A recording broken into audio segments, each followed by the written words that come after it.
more recent, like Khalil Gibran, on any album we did, on any release. So it's a no-brainer actually for us. When you come across a great story that you can use, well, why don't you use it, you know? And for me, the strongest part is the ending, for sure. I mean, it's brutal in a way, it's emotional.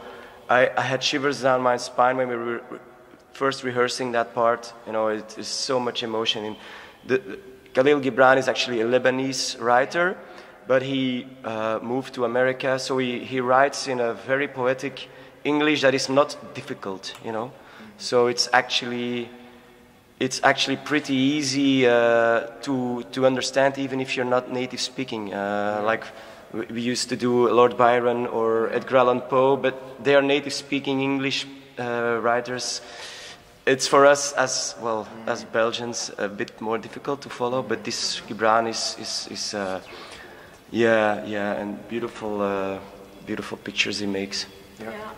And who is the bookworm then? All the members of the band, or you all read books and have this connection, or he's not? Apparently, he's not. He's not a guy. I don't know, but who's the bookworm? Most of the time, Arne and I deliver these kind of concepts.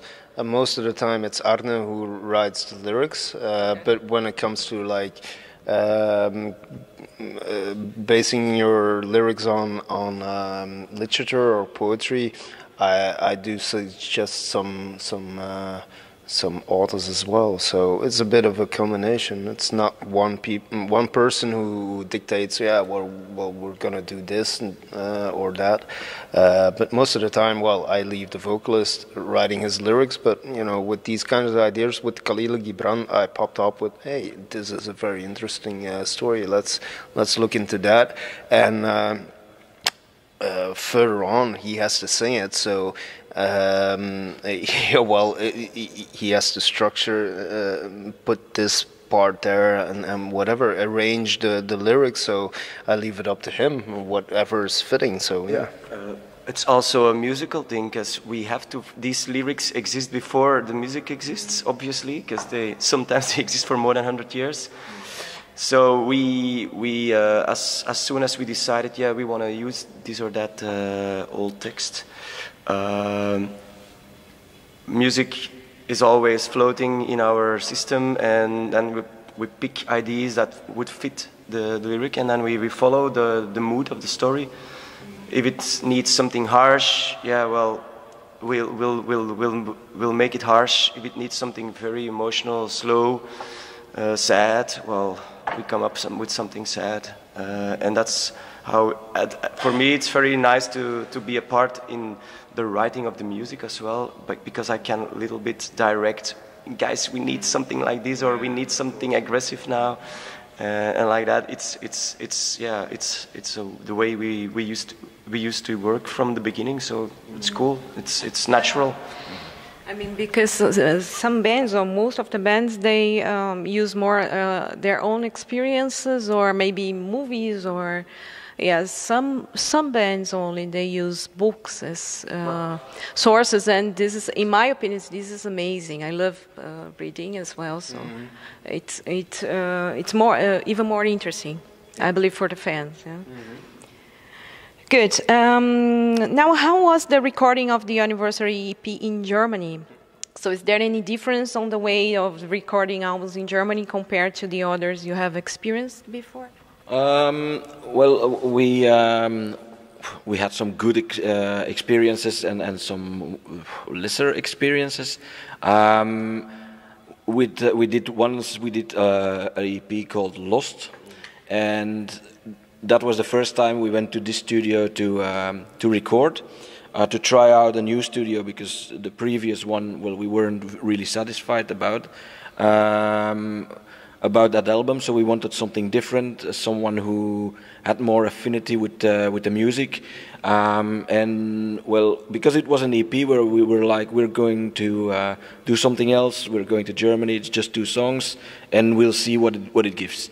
And well, we had a click directly with Marcus, and from then on we are going to his studio to record our stuff, and we had some releases that were just one song, so it's weird to go to Germany for one song, so we recorded in a studio closer to home, but still we want to have the mix done by him, because he feels what MarcheFunebre is about. He knows where we want to go, and vice versa.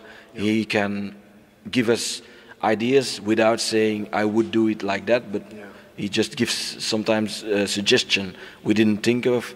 So he's a bit of the producer as well. And well, we booked the studio now for 2020 February to record our new album, and it will be there again because we really love working there. Yeah.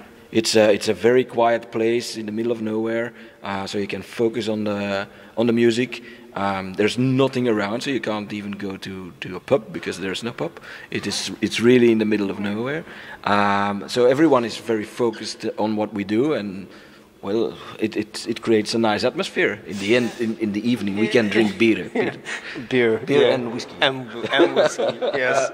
Yeah. Russian champagne. And Russian champagne. Never drink Russian champagne. It's awful. It's awful. No. But it's right. We did have a click with Marcus from the start, and he finds a way to relax when you're playing. And besides that, he's thinking along, like, okay, maybe we could do this line a little bit different, arrange that a little bit different, and he's like a real true musician, engineer, and mixer as well, and he does a bang-up job, and he knows what we want to do. We don't want to go into the studio and sound like the next I don't know what. We want to sound like MarcheFunebre and have something on an album that sounds like us, not go into something, oh no, I have a better guitar sound or I have a better bass sound that sounds way much better than what you guys use. No, he lets us produce a sound that is authentic, and that is so rare and genuine these days. So that's what we really want to bring across, and he's just the man to do it for us. Yeah, he's really experienced he's the guy from Imperium and the Vision Bleak. So he's a guitar player, he's a drummer, he's a bass player, he's a vocalist. So he can help us all. We used to work with a guy that was a drummer, so we could, bring ideas to Dennis, but the rest of us, he could just say, I don't like this or that, but he couldn't, bring something stronger than I don't like. And Marcus, he thinks along because he's one of you. Yeah. And next to his desk, he's also someone that knows what the touring is about, what playing gigs is about. We can share stories, and he's in the same world than the same age as well. Yeah. So, well, it just clicks, Yeah. Well, that's for the Marcus promo team, but but we're really happy there. Yeah.